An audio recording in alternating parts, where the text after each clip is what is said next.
or they die, they drown in the water. So the Ministry of Health, Of Works. Ministry of Works and Transport, please consider the islands, because our people are dying because of those rocks. Helen, advise, how could works be of help?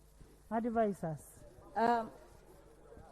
Madam Speaker, protection, please. I need your protection. No, we want to know how can we be of help? First of all, Madam Speaker, we need flags. There are those red flags that are put on the dangerous spots. For example, where the ship passes, when the water is shallow, when the lake is, the level is down, you will see the rock. But when it is up, you will not see it. So can we have the red flags, those that are raised even where the ship passes? Thank you. Thank you, Mr. Speaker. I would like also to thank the committee for the work well done. Mr. Speaker, they talked about fair. My captain talked about distribution of resources fairly. When we come to payment of the staff or civil servants, Mr. Speaker, Kalangala district is an island district. But when they hear, I think when they hear Kalangala Town Council, they think it is in Kampala somewhere.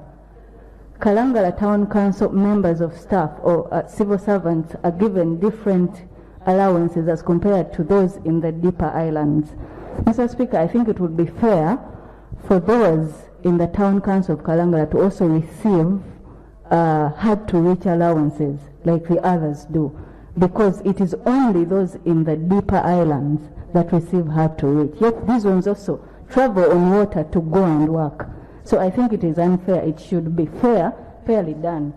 And also, Mr. Speaker, speaking about poverty, on page 24, they talked about poverty and insecurity, but the committee did not give us recommendations. I don't know why, but I think one of the recommendations that should be done, we should reinstate YLP, UWEP, and SERGE to ensure that the poor people are reached.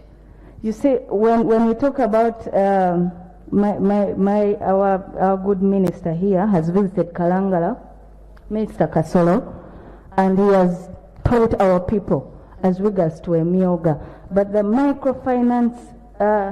microfinance center, the funds we get from there. Thank you, Madam Speaker. I also want to thank the committee for a job well done. Madam Speaker, the NSSF does not have a specific policy on investment, especially when it comes to land purchase. That's why you see they just buy land anyhow. Somebody talked about the houses that are constructed, that our people cannot afford to buy, especially those who are down there in the villages.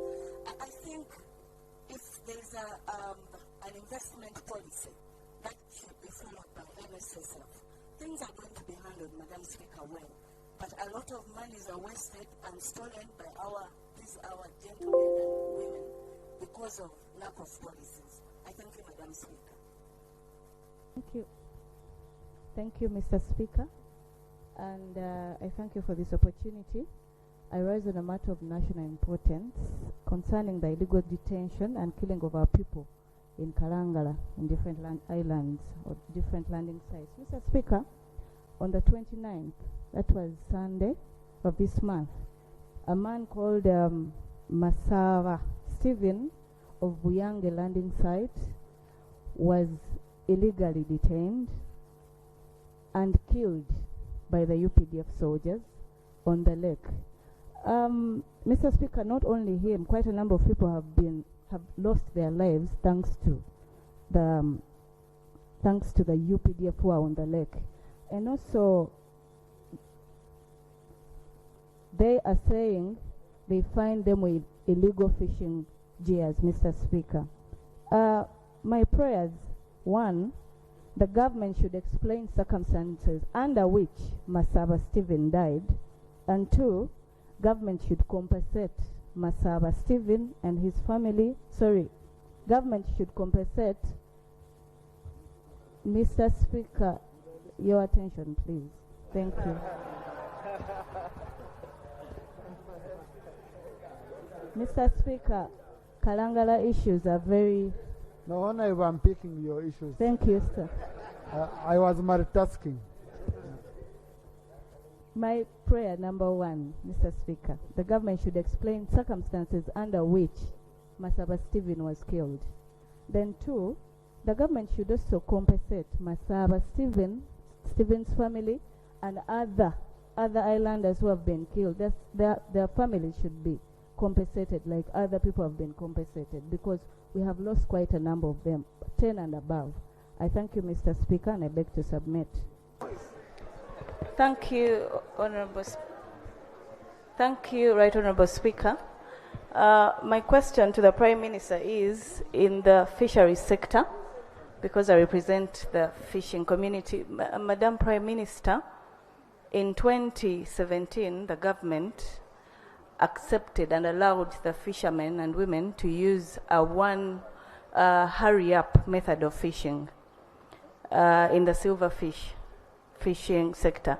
Now, in 2023, we passed a bill, and it was assented to by the President. It is now an act, the Fisheries and Aquaculture Act 2023, but we don't have regulations in place. A few months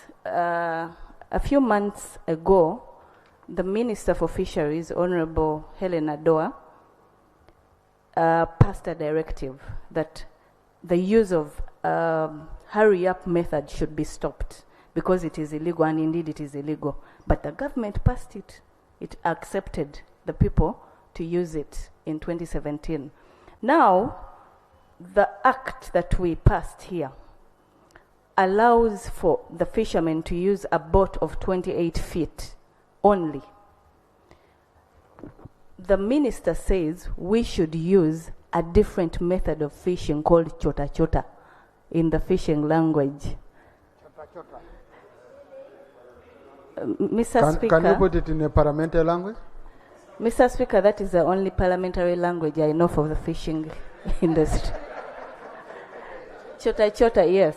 It is called chota chota. If you allow me, I will. If you allow me, Mr. Speaker. Just ask the question, right, Honorable. If you allow me, I'll bring a definition. Okay.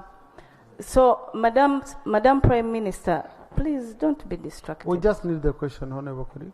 I need to understand it because... A question, Honorable colleague. Chota chota, you are supposed to use a small boat, which is not allowed legally. The other boat that is allowed cannot be used using chota chota. Okay? So now, there is a confusion on the lake. The FPU is telling these people not to use the small boats as the law. Yes. But now, chota chota is supposed to be used by these people using small boats. So now, can we get some help? My people are confused. They don't know what to do.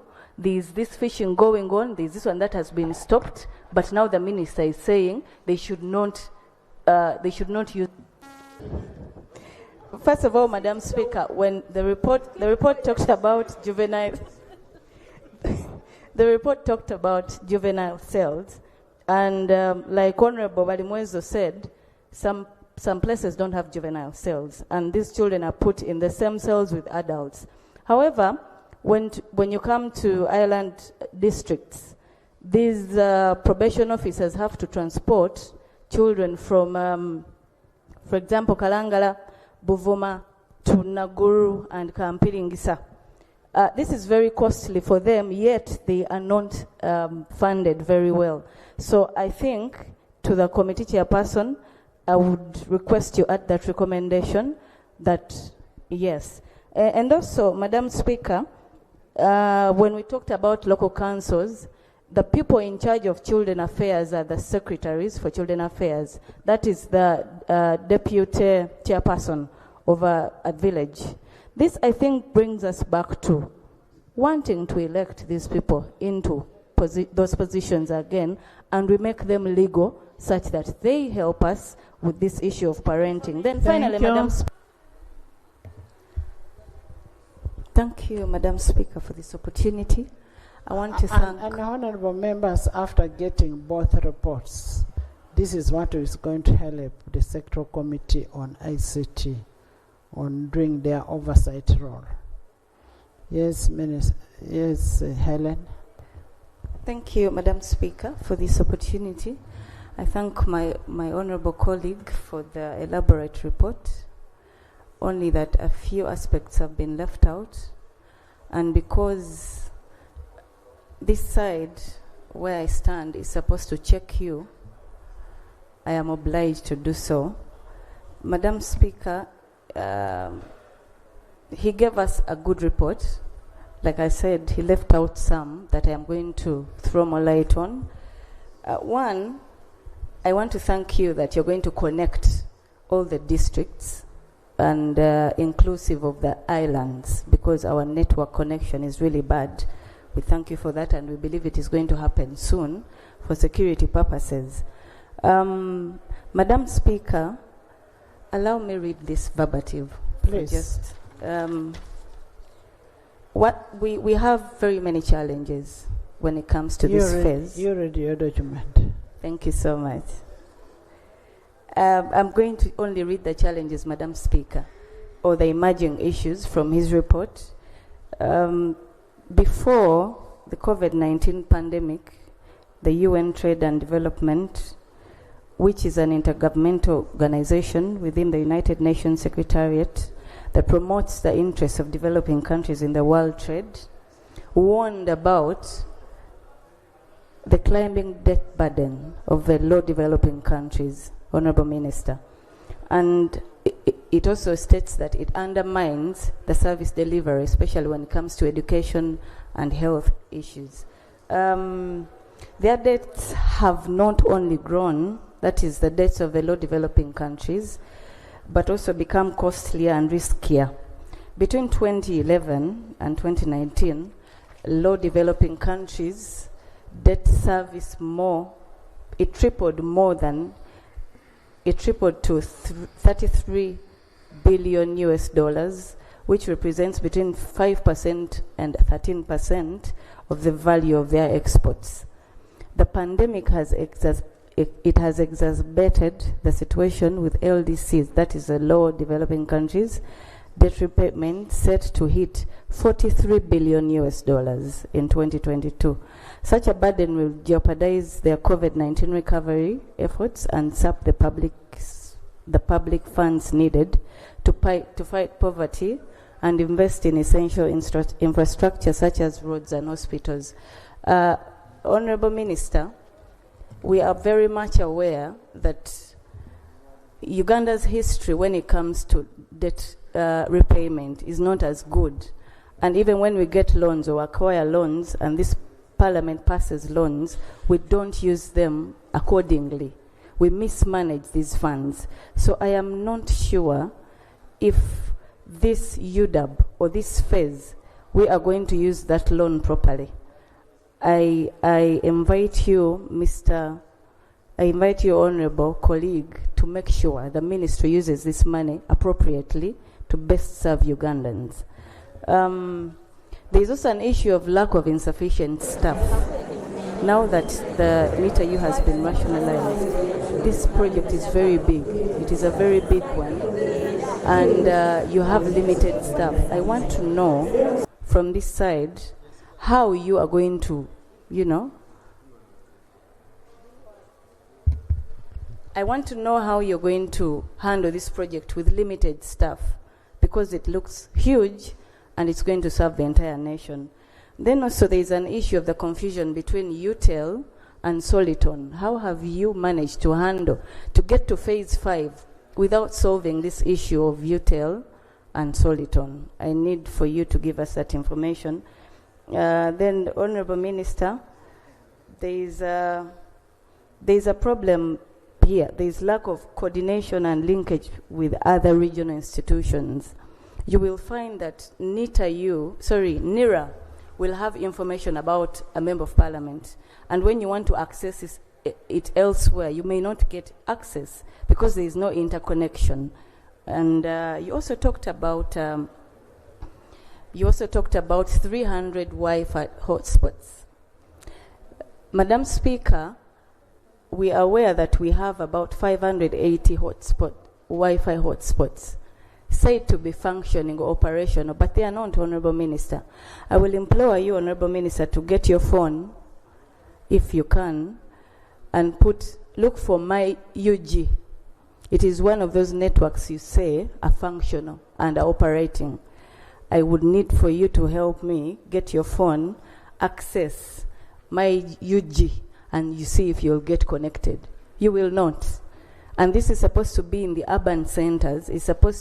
We are saying we have 580 spots that are connected, but it's not working. So now, how sure are we that the 300 are going to work, that they are going to be connected and our people get the service required? So I need for you to clarify on that. Then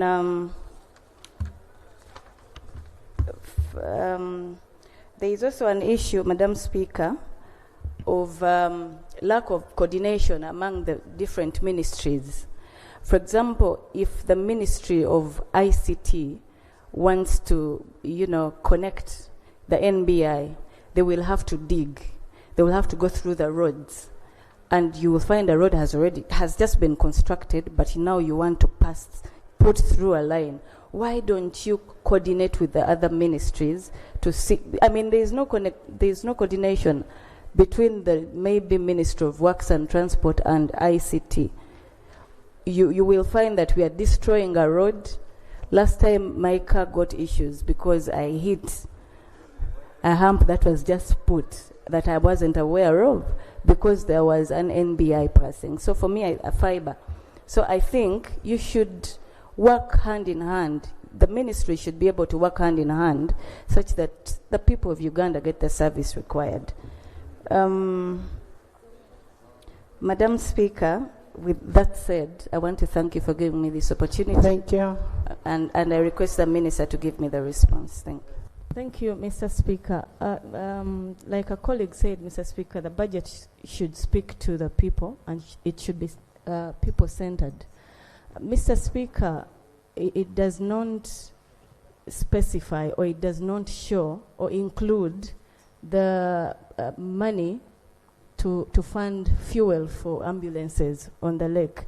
We are grateful we got both ambulances to help our people in the islands, all islands, by the way, Buvuma, Namayingo, Kalangala.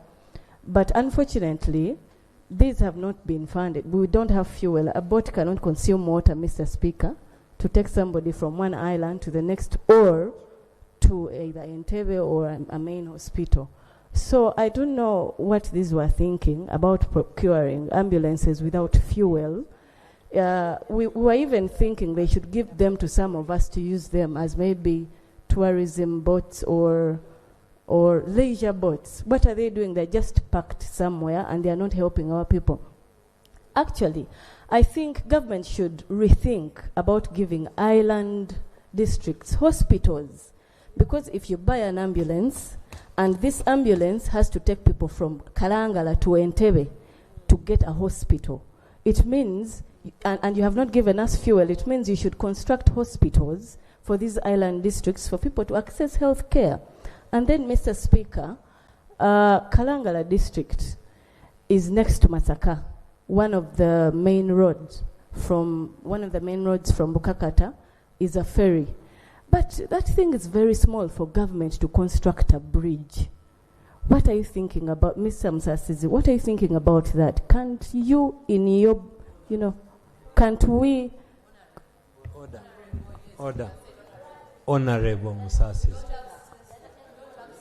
Mr. Speaker, I need protection from...